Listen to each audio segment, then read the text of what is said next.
little boy, his glasses too big for his small face, smiles into the camera. He's proudly showing off his school science fair project, a large poster board filled with colorful photos of frogs. But in less than an hour after the flash went off, he would disappear into thin air, never to be seen again.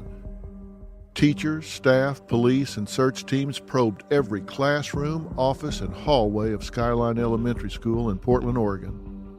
But the innocent second grader had vanished like a ghost. As investigators searched the school grounds, police questioned his dad, Kane Horman, and his stepmother, Terry, who claimed the very last time she saw Kyron was when she dropped him off at school and he waved to her from the top of the staircase. But Kyron's biological mother, Desiree Young, immediately had a growing sense of dread. I told my husband, we got to get to Portland. And I was so extremely frustrated with the fact that I was 4 hours away. And then I started to panic. Kyron doesn't have his coat. Kyron is outside and the sun is starting to set. He's gonna get cold. Then I started going over the conversation with Terry again in my head. I looked over at Tony and I said, if she hurt Kyron, you're gonna have to hold me back. It was around 4:20 p.m., nearly 8 hours after Kyron was reportedly last seen, that his mother, Desiree, first learned that her son hadn't shown up for school that day. She got a phone call from the school secretary. Her first thought was that it was impossible. There was no way that Kyron would go missing. He wouldn't wander away or ever leave with a stranger. This was a boy that was so attached to his mother when he was with her that he refused to leave her side. As she frantically drove from her home in Medford, Oregon to Portland on the opposite side of the state, all she could think about was where in the world was her little boy. And as the days passed without a single clue, with no sign of Kyron, people began to wonder if his stepmother, Terry, the last adult to see him before he disappeared, knew more than she was letting on. As Kyron's biological parents frantically searched for their son, Terry, his stepmother's bizarre behavior and spotty story began to have Desiree questioning what really happened at school that day. You're listening to Into Thin Air, the mysterious disappearance of Kyron Horman. Green Chef is the first USDA-certified organic meal kit company. Green Chef is now owned by HelloFresh and with a wider array of meal plans to choose from. Love switching it up? Now you can enjoy both brands at a discount with me. Choosing Green Chef means choosing real foods that support a healthy lifestyle. You can count on meals that are good for your body. Green Chef offers unique farm-fresh ingredients and premium proteins. The beef tenderloin with tomato shallot sauce, now this is a restaurant-worthy meal that's guaranteed to wow. The paleo-friendly meal is fantastic and simple to make. Robin and I have fun creating Green Chef meals. It fits perfectly with our diet and lifestyle. So go to greenchef.com/60mystery and use code 60mystery to get 60% off plus 20% off your next 2 months. That's greenchef.com/60mystery and use code 60mystery to get 60% off plus 20% off your next 2 months. The #1 meal kit for eating well. It's 3:46 p.m. on June 4, 2010, when the Multnomah County Sheriff's Office receives a call from the school secretary, Susan Hall. She reports that Kyron has gone missing. This sheriff's office doesn't take these matters lightly. At 5:30 p.m., word of Kyron's disappearance spreads rapidly through the school's district. Every public school has sent out a broadcast phone message to every registered student that Kyron did not arrive home that day. Panic begins to ensue among this tight-knit community. On the fateful day, every hour, every minute, every little second mattered. It was all crucial to finding young Kyron. At 7 p.m., County Sheriff's Detective Sergeant Lee Gosson alerts Sergeant Travis Goldberg, the county's on-call coordinator for search and rescue efforts, that they need to begin a formal missing person search for Kyron. Within the hour, the county's public information officer, Lieutenant Mary Lindstrand, returns calls from members of the media who've heard the broadcast message from the school district and arranges to meet them at Skyline Elementary. 30 minutes later, a caravan of news people arrive at the school where Lindstrand briefly updates them on who Kyron Horman is and where he was last seen. She makes sure each reporter understands the status of this missing persons investigation. They also receive a picture of the boy so they can send it to local news stations and the Oregonian, the state's most popular newspaper. As Portland police officers swarm the school's halls in search of Kyron, they scour every closet, bathroom, and corner because he might be trapped in a place that he can't get out of, or worse, a place where no one can hear him. During the officers' initial search, investigators are taking their time to establish a coherent timeline that will help them try to locate the boy's whereabouts, or at least give them a clue as to where he possibly could be. Now, back at Kane Horman's house, he and Terry are grilled by police, asked to remember every single detail about that day, a day that seemed like an ordinary one. But when it comes to missing persons cases, oftentimes it's the little details that matter a whole lot. Sometimes they're the key to solving a mystery as baffling as this one. Even more police officers arrive at Skyline Elementary for additional help in looking through crawl spaces, storage spaces, and outbuildings. But there's just no trace of the boy. Not his backpack, not a piece of clothing, or footsteps to see the direction he might have been heading in. In these types of missing persons cases, finding as little as a shoe or a piece of their clothing could at least streamline the investigation into a certain path, a certain direction. For example, if they had found any piece of clothing or his backpack, then it would strongly suggest that an abduction took place. And if that were the case, they would have taken it to the lab and tested it to find other DNA prints. But nothing was found. That's why this case was truly inexplicable. As far as what my concern is, that somebody else has come into the school, it was open. The protocol is you're supposed to have only the front door unlocked, and all the doors were unlocked. And roughly, from what I understand, about 400 people came in and out of that school, no badges, no signing in or out. Now you might be thinking, how would they even consider that this child could be abducted in a busy school? I mean, wouldn't any child yell out? Well, I have to tell you, I've had the displeasure of interviewing pedophiles, child molesters, and child abductors on more than one occasion. And I have asked them, you have abducted children from busy places. You've abducted them from the lobbies of movies where people are all around. How do you do it without them drawing attention to themselves? They have a myriad of techniques. Many of them say they will punch the child violently in the stomach or the solar plexus to take their breath away, or hit them in the throat where they can't breathe for a period of time. It keeps them from yelling out for help. They then pick them up, hold them as though it were their own child asleep, and calmly and casually walk right out the door in plain sight. So is it possible that someone could have abducted him from the school and not draw attention to themselves? Sadly, absolutely it's possible. Predators know how to do it. By the time the clock strikes midnight, the police were no closer to finding Kyron than at the moment they started. And this was obviously devastating news for the parents. What started out as a few officers checking classrooms and storage buildings has turned into a full-scale missing persons investigation in which the Portland authorities had to seek help from outside agencies.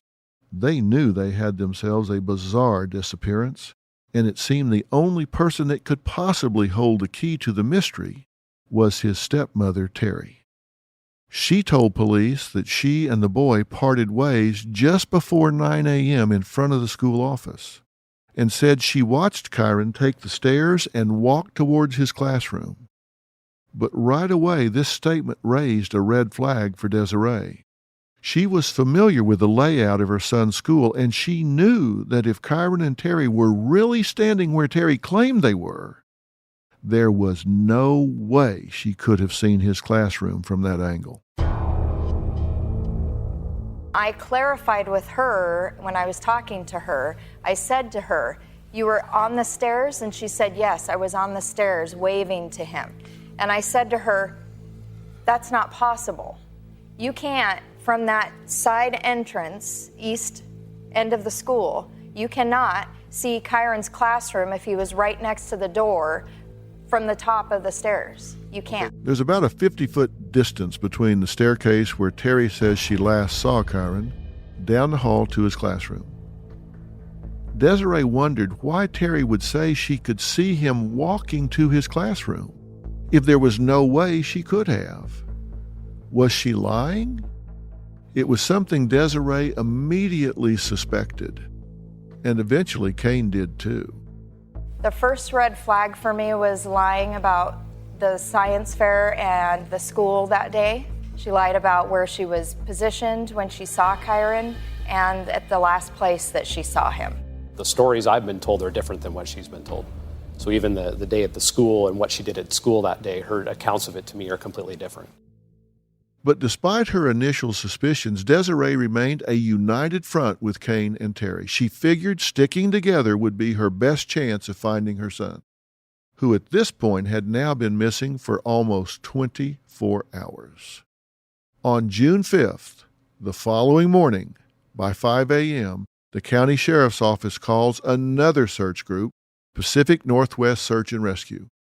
They were called in to assist the National Guard and the FBI throughout the rugged terrain of Portland's vast mountainous region.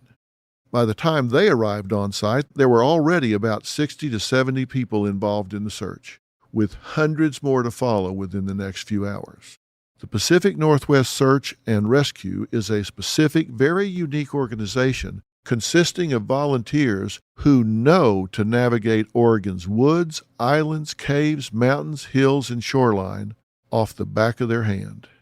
In other words, they come in handy for those types of situations. It's 9 a.m. The Associated Press receives an email notification with all the details surrounding Kyron's investigation. They publish it, making this case known nationwide.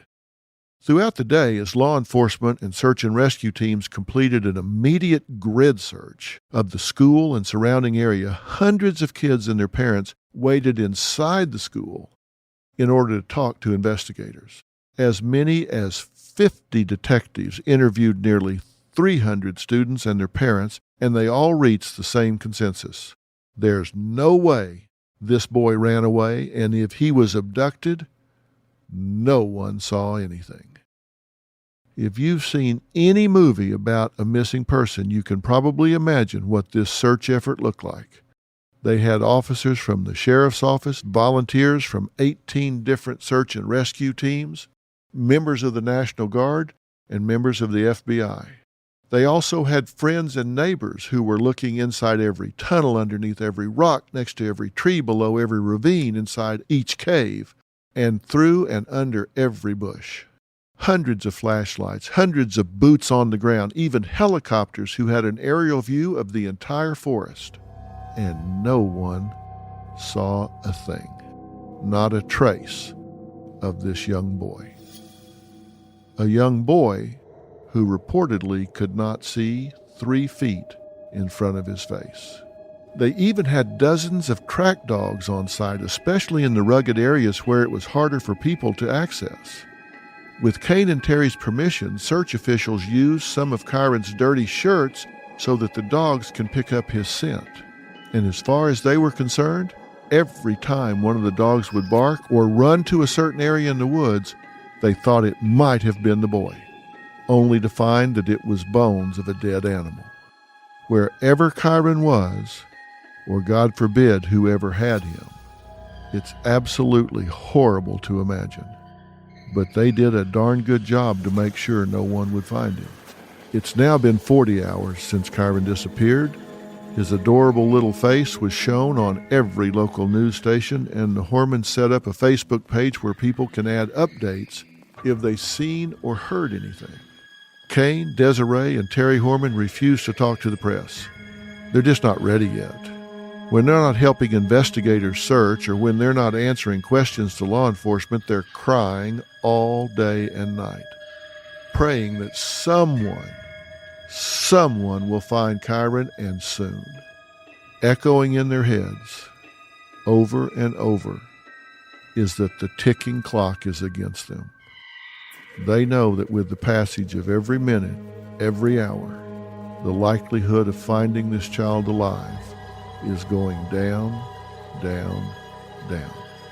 While the dozens of search teams swept through the woods near Skyline Elementary, Terry printed out 1,000 missing persons flyers of Kyron, complete with his picture, the hotline number, and a reward for $25,000. They contained specifics of Kyron's appearance: 3 feet 8 inches tall, 50 pounds, blue eyes, brown hair, last seen wearing black cargo pants, white socks, and black Skechers. Those are tennis shoes. They had an orange trim. Friends and neighbors posted that flyer on every window, every lamppost, every billboard or wall they could tape it to.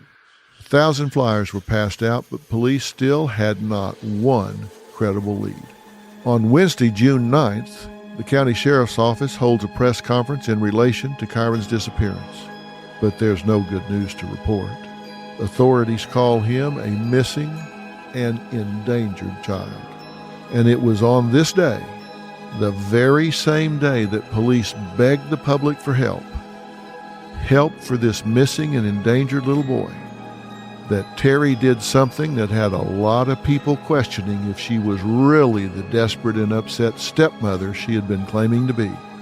Despite Terry crying, despite her appearing upset and printing out thousands of flyers, she was also about to exhibit some behavior that did not track at all with what you would expect from a parent desperate to find a child she had helped raise since he was a baby.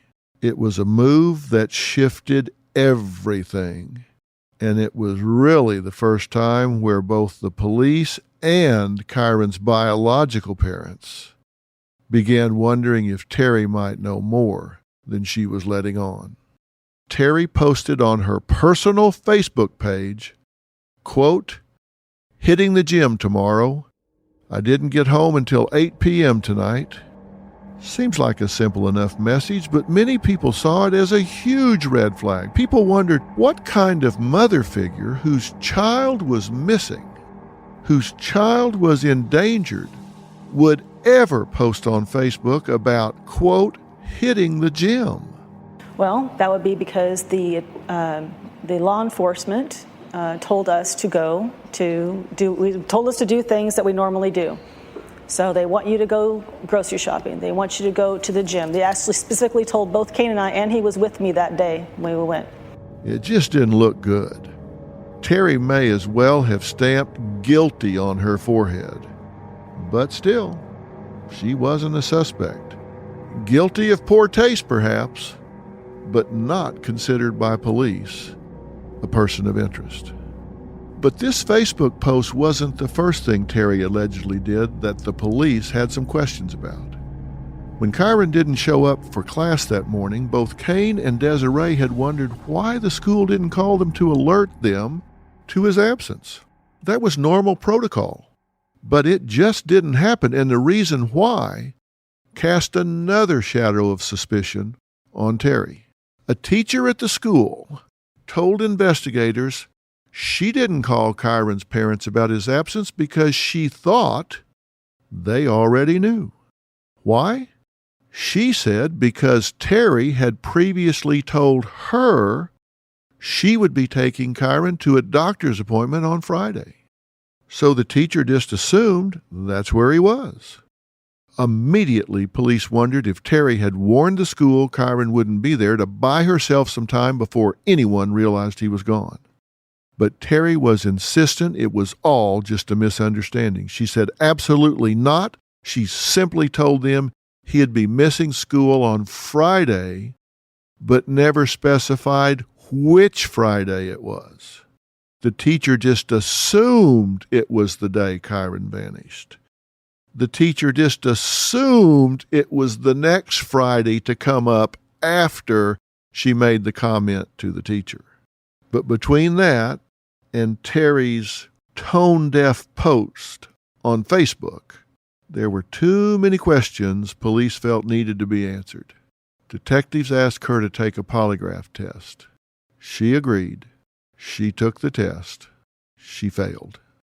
Before we go any further, I want to remind you that a failed polygraph doesn't necessarily mean someone is guilty. In fact, it's not even admissible in state court. Kane later told reporters that Terry agreed to take the polygraph and then came home and vented to friends, family, and law enforcement at the house that she had failed. The hits just didn't stop coming for Terry after that. Investigators distributed a flyer with Terry's photo on it, asking if anyone saw Kyron's stepmother near Skyline School on the day the child vanished. They still did not call her a suspect or a person of interest. They claimed they were just looking for any information. They also announced the search for Kyron has shifted from a missing, endangered child case to a criminal investigation. Kane and Desiree, who had previously been a united front with Terry, well, they began to turn on her. They wondered why she had failed a lie detector test. They both had taken polygraphs and passed with flying colors. At a press conference, Desiree claimed, and I quote, "Terry is not taking an active role in finding Kyron." She then pleaded with Terry, "Do the right thing." She was pleading with her to cooperate. Meanwhile, police were working to pinpoint exactly where Terry was driving after she claimed she dropped the child off at school on the day he went missing. They saw something strange. They saw something unexplained on her cell phone records. A ping on Salvie Island, a large river island just 30 minutes north of Portland. Terry had never mentioned being in that area when she detailed her day to detectives. What could she have been doing there? Well, Terry insisted nothing because she says she was never there. Are there cameras on the bridge to Salvie Island? There is one to go. There's one bridge to go over, and there's cameras on it, and then I was not on any camera. So if you had crossed that bridge, you would be on a camera.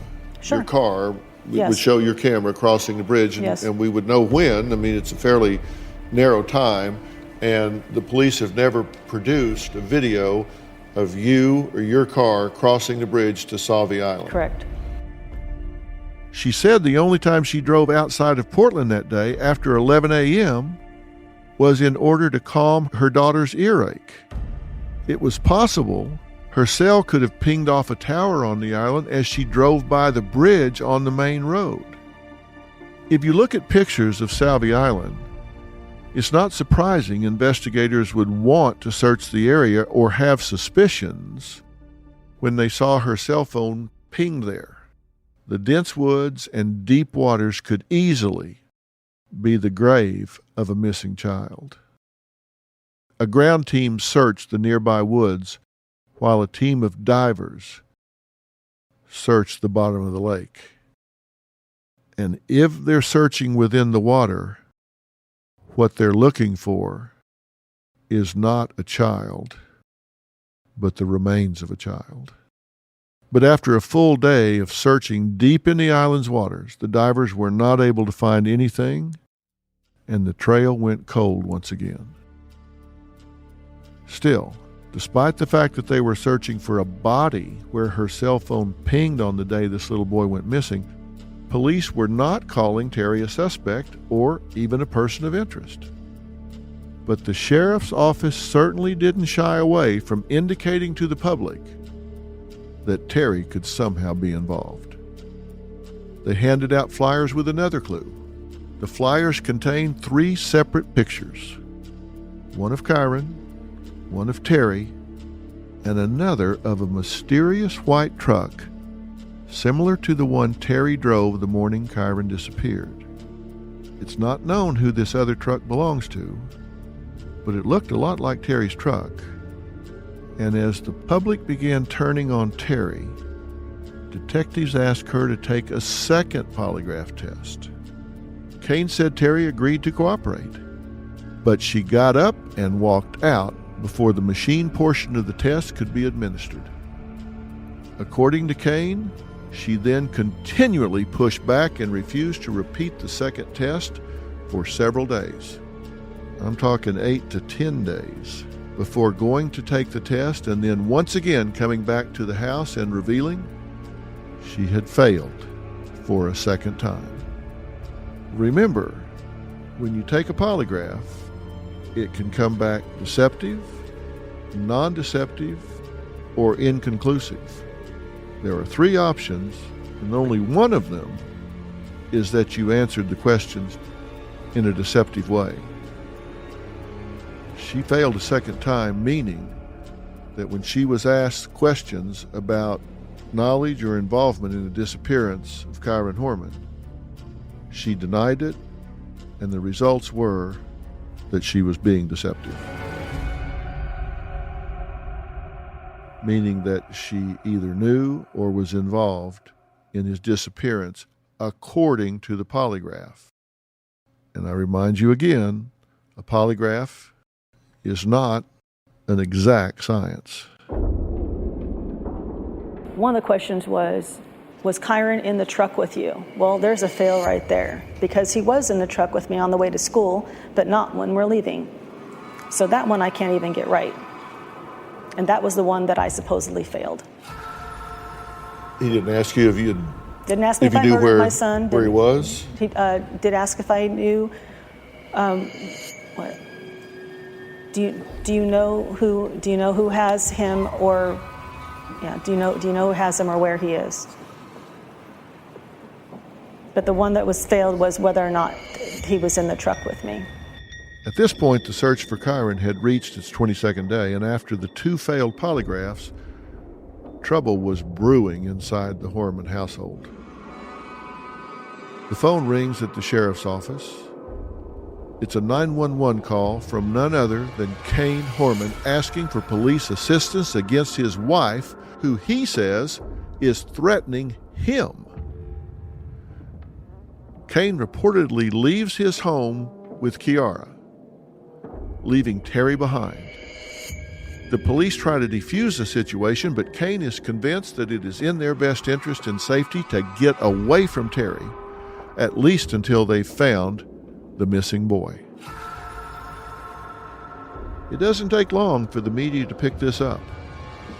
When she's asked about the explosive fight, Terry denied it, claiming that, and I quote, "a rumor that needs to be squelched. Everything's fine." But it was obvious to the Horman family, the Portland community, the media, and the rest of the country that everything was not fine. Terry was under the microscope, and everyone's fingers were pointed directly at her.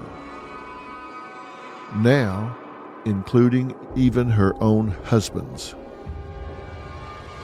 Terry's reputation went from bad to worse. The media was jumping all over her. When Terry's father, Larry, was interviewed by People magazine on the status of the investigation and whether or not Terry, quote, did it, he did not miss any words about his daughter. When asked if his daughter was going to prison, Larry said he gave it, quote, 50-50 odds. Naturally, this did not help Terry's image in the slightest. She was clearly in the hot seat, and details of her separation with Kane was all over the press, And now her own father is saying, it's a coin toss. What you would expect a father that believed in his daughter to say was, of course she didn't hurt a child. I've raised her from a baby. I know her heart. I know her values. She's not capable of that. I stand behind her 100%. Look somewhere else. Instead, he says, 50-50. For Cain, the suspicious and erratic behavior from his wife, well, it just became impossible to ignore. Gone was the stepmother who was crying all day and posting flyers on every corner. What Cain was seeing was a wife who was extremely defensive, vague, dismissive of the several red flags surrounding her. And since she did not want to confront them or admit any wrongdoing, then for Cain it only proved her guilt.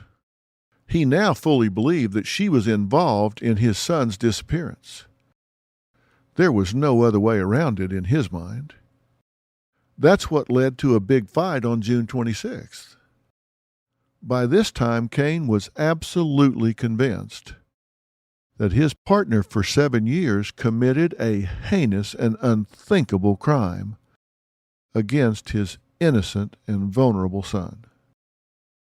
With this newfound belief in his mind, Cain Horman legally filed for a restraining order against Terry.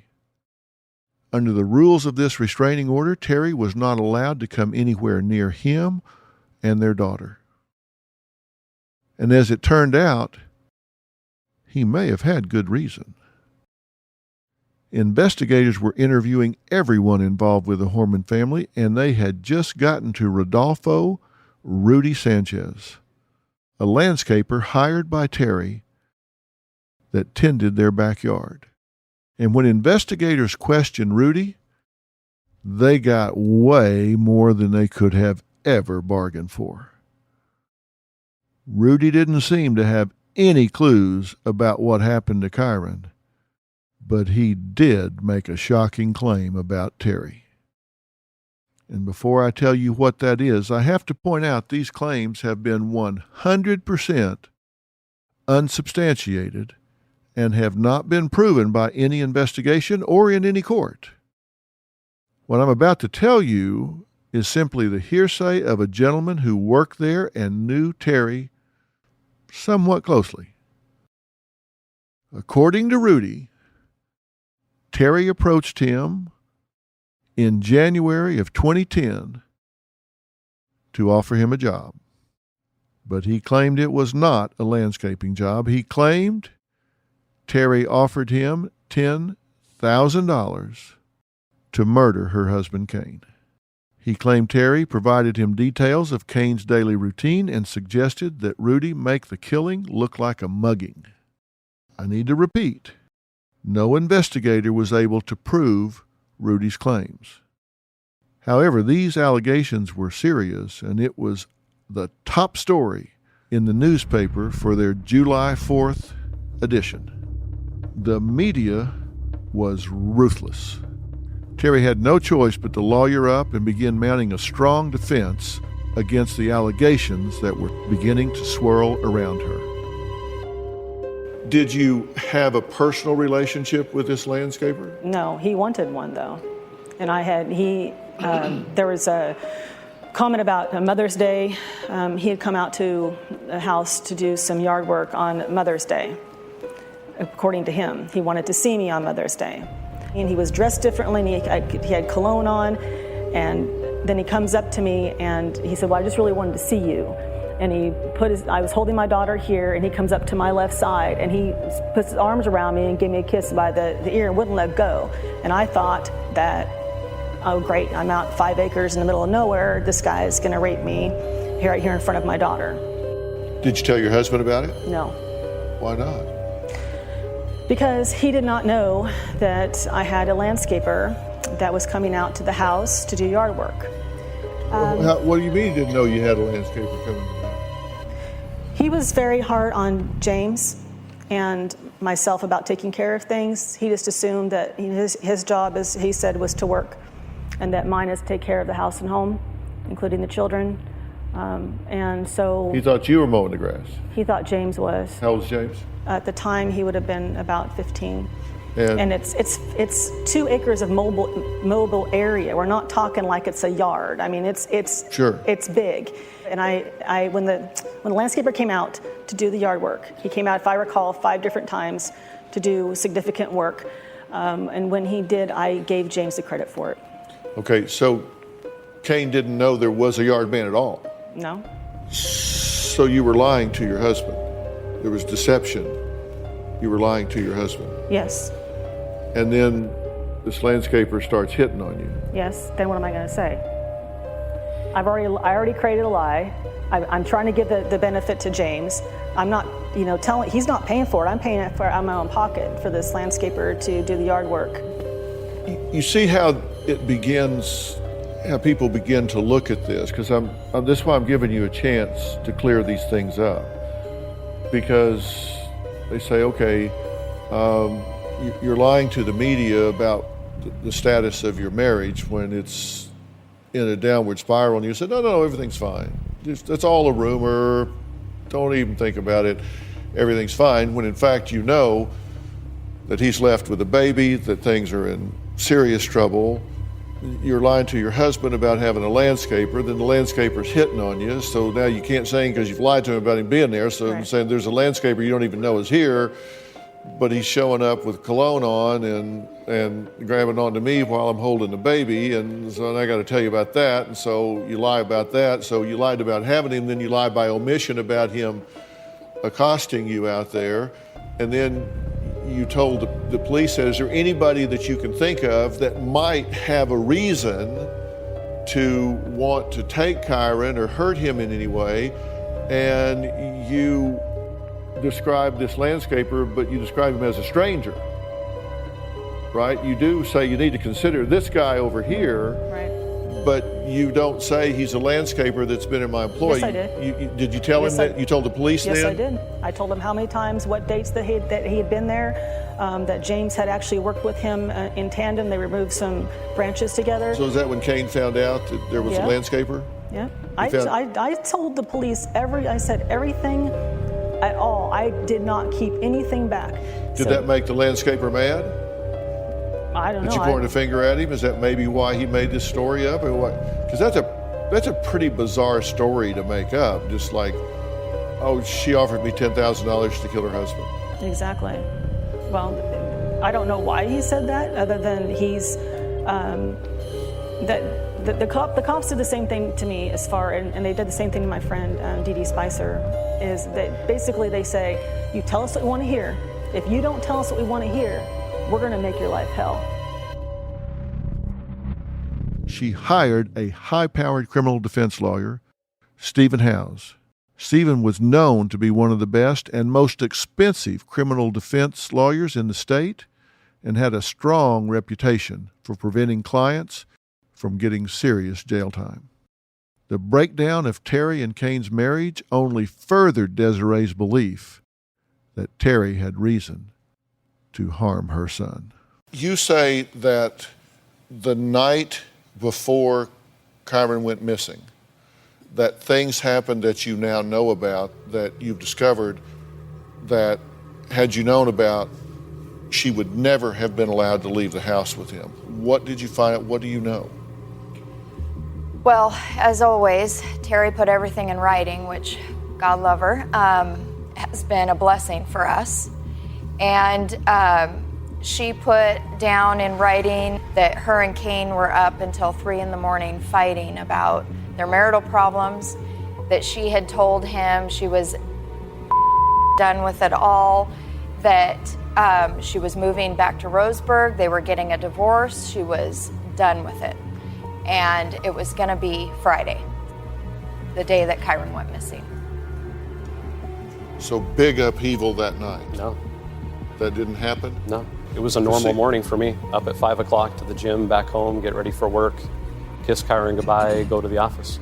But you're saying that you have seen, personally read, an email from her account to a friend of hers that says, we're fighting till 3 a.m. in the morning, filing, out of here, Yep. gone.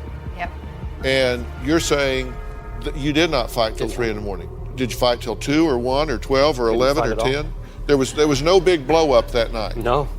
Are you shocked to hear this? That there's an email that she's written? Why does that not surprise you? There's a lot of that. There's a lot of information where she's writing things down, and we go do the interviews with law enforcement, and the actual activities don't match the emails. Now, you might think this woman has potentially lied about her whereabouts on the day this child went missing. She is posting insensitive and baffling updates on Facebook. She has a landscaper out here claiming she tried to hire him as a hitman to take out her husband. Her phone is pinging on a random out-of-the-way island on the day her stepson vanishes. What could possibly be worse? Well, you won't believe what investigators discovered next. That while little Kyron Horman was missing, she was focused on something else entirely. A steamy affair. We'll tell you about that and about a mystery friend of Terry's who allegedly was nowhere to be found during the exact hours Terry was unaccounted for on the day Kyron went missing. Plus, we will hear from Terry. Yes, this all looks bad, but why she says she was targeted and smeared from the very beginning.